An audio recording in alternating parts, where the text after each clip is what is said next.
जय श्रीराम, जय शिवराय. कशा आहात? मजेत ना? व्हिडिओ बनवण्याचं कारण की मित्रांनो, कालपासून व्हिडिओ बनवायचा होता. कालपासून वेळच भेटला नाही म्हणजे ते व्हिडिओ बनवण्यासाठी. कारण की तुम्हाला तर माहिती, महाराष्ट्रामध्ये यात्रा उत्सवाचा काळ चालू आहे आणि दररोज नाही म्हटलं तर 3-4 मैदानं सुरू आहेत आणि मैदानाचे अपडेट घेऊन आपण सगळ्यांना त्या मैदानाची माहिती देतो आहे. तर मित्रांनो, व्हिडिओ बनवण्याचं कारण असं आहे की तुम्ही काल पाहिलं असेल की स्वयंभू श्री रामेश्वर केसरी हे ओपनचं भव्यदिव्य मैदान भुकुम आंगरेवाडीच्या फाटीवरती संपन्न झालं. आणि ह्या फाटीवरती मैदान संपन्न होत असताना गट क्रमांक 24मध्ये महाराष्ट्राची आणबाण शान असणारा द्वादशम हिंद केसरी बकासूर आणि त्याच्या जोडीला त्यांच्याच दावणीचा महाराज पळाला. अतिशय सुंदर असा घरचा साज पळाला.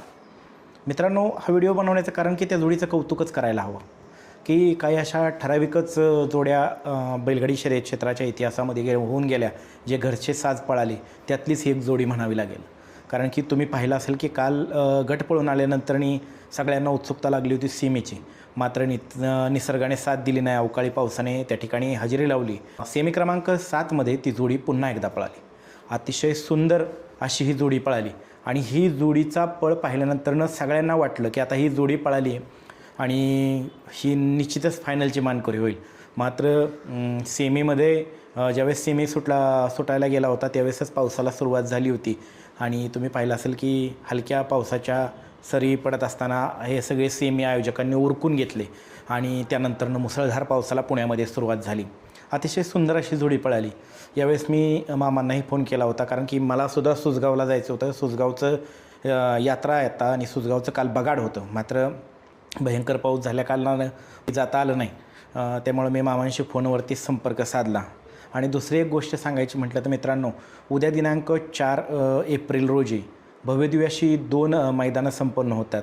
एक म्हणजे ढवळच्या फाटीवरती एक आदत एक बैलाचं मैदान संपन्न होतं आहे. अतिशय सुंदर असं नियोजन त्या आयोजकांनी केलेलं आहे. त्याचबरोबर दुसरं मैदान संपन्न होतं आहे ते म्हणजे मांडवे गावामध्ये, तालुका खटाव, जिल्हा सातारा या ठिकाणी एक आदत एक बैल मैदान सुरू आहे. दोन्ही मैदानाच्या ऑनलाईन नोंदी सुरू आहेत. ह्या ऑनलाईन नोंदी करून आयोजकांना सहकार्य करा.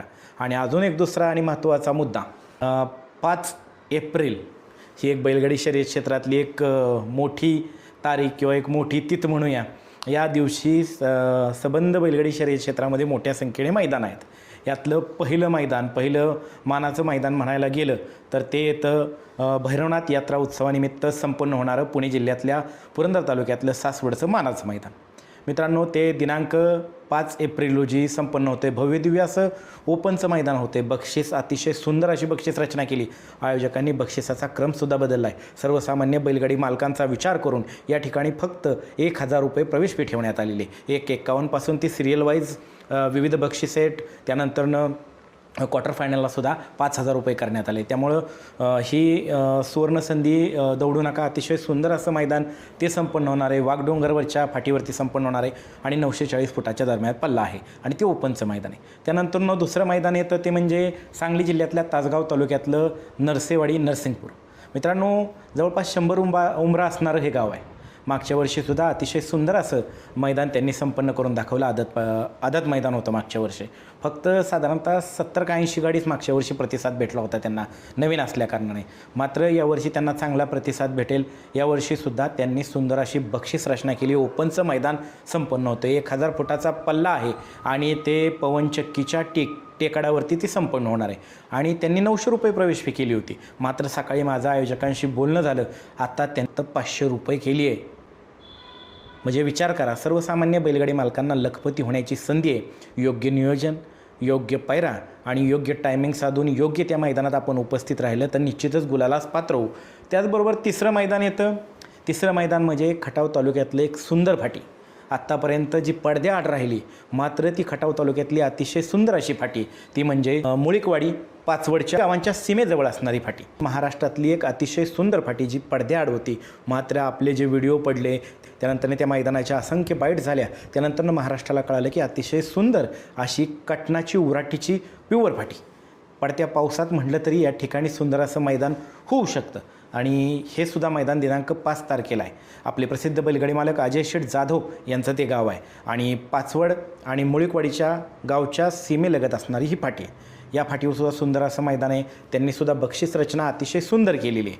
आणि मित्रांनो, या मैदानाचं वैशिष्ट्य म्हणजे या मैदानात गट पास केल्यानंतर प्रवेश फी माघारी मिळणार आहे. आणि दुसरं जे तुम्हाला सांगितलं नरसेवाडीचं, त्यालासुद्धा 500 रुपये प्रवेश फी आहे. त्याचासुद्धा गट पास केल्यानंतर तुम्हाला प्रवेश फी माघारी मिळणार आहे. हे मुळीकवाडीचं, त्याचासुद्धा गट पास केला की प्रवेश फी माघारी मिळणार आहे. अतिशय सुंदर अशी ही 3 मैदानं आहेत. यामधले पहिलं आहे सासवडचं ओपन मैदान, दुसरं आहे नरसेवाडी तालुका तासगाव जिल्हा सांगलीचं ओपनचं मैदान, तिसरं आहे मुळीकवाडीचं मैदान. अतिशय सुंदर अशी ही 3ही मैदान होणार आहे. आता चौथ्या मैदानाकडे वळूया. चौथं मैदान म्हणजे महाराष्ट्रातली एक नामांकित आणि सुंदर फाटी. कुठली फाटी ही फाटी आहे सोलापूर जिल्ह्यातल्या माळशिरस तालुक्यातील पुरंदावडे सदाशिवनगर या ठिकाणची. या ठिकाणी महाराष्ट्राचे लाडके मुख्यमंत्री आदरणीय देवेंद्रजी फडणवीस साहेब यांच्या नावानं देवेंद्र फडणवीस केसरी हे ओपनचं भव्य दिव्य असं मैदान पालवे साहेबांच्या मार्गदर्शनाखाली त्या ठिकाणी संपन्न झालं होतं. त्या फाटीवरती दिनांक 5 एप्रिल रोजी एक आदत एक बैल मैदान संपन्न होते. अतिशय सुंदर असे ती फाटी आहे. आणि आता जवळपास बैलगाडी मालकांच्या इच्छेनुसार आदतचं मैदान असल्याकारणानं आपण काल बाईट घेतलेली. आयोजकांनी आपल्याला सांगितलं 700 फुटाचा पल्ला करण्यात आला आहे. 700 फुटाचा पल्ला केला आहे. त्याचबरोबर त्या पद्धतीने ज्या सूचना होत्या त्या पद्धतीने त्या करण्याचा त्यांनी प्रयत्न केला आहे. सुधारणा फाटीमध्ये करण्याचा प्रयत्न केलेला आहे. ते सुद्धा माळशिरस भागातलं एक 5 तारखेचं सुंदर असं मैदान संपन्न होईल.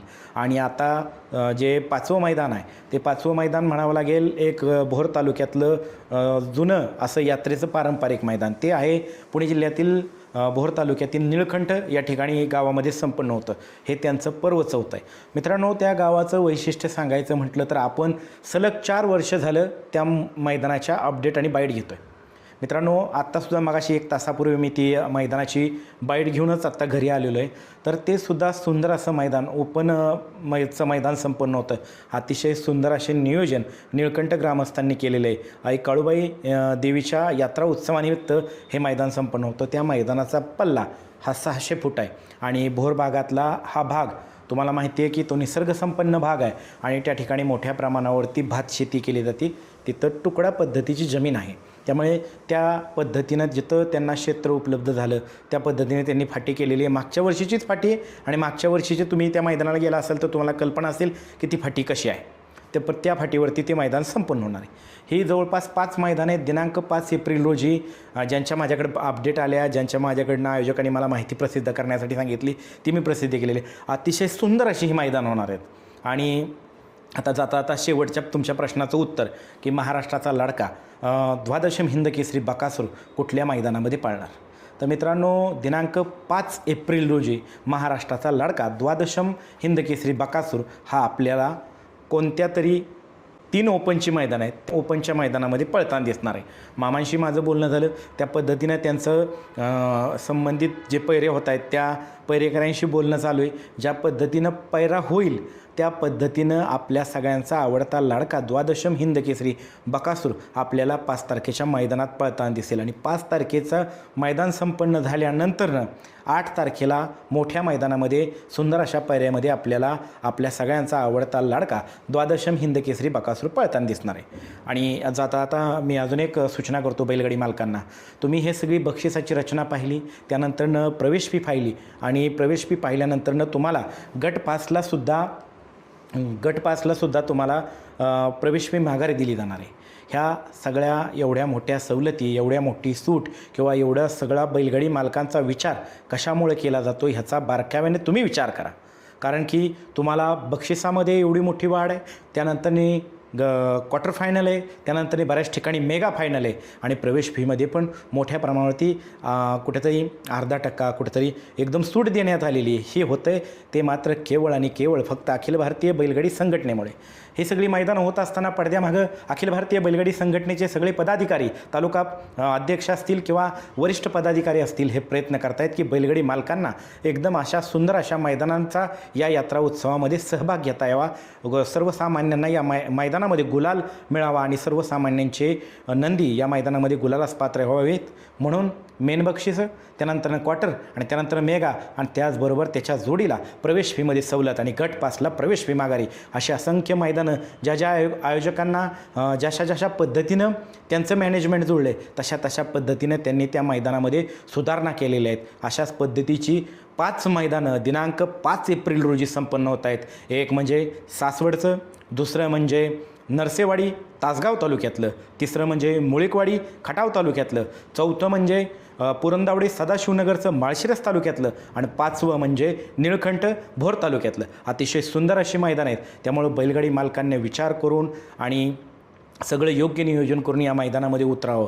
त्याचबरोबर मी आयोजकांना अजून एक विनंती करेल की आपण पाहतो की ठिकठिकाणी अवकाळी पावसाची हजेरी लागते. त्यामुळे आयोजकांनीसुद्धा नोंदी चालू आहेत. त्या अनुषंगानं आपल्या परिसरामध्ये भागामध्ये कशा पद्धतीचं वातावरण आहे, अवकाळी पावसाची हजेरी आहे का, याच्या योग्य त्या वेळी योग्य त्या अपडेट देऊन बैलगाडी मालकांनासुद्धा माहिती द्यायची आहे. धन्यवाद.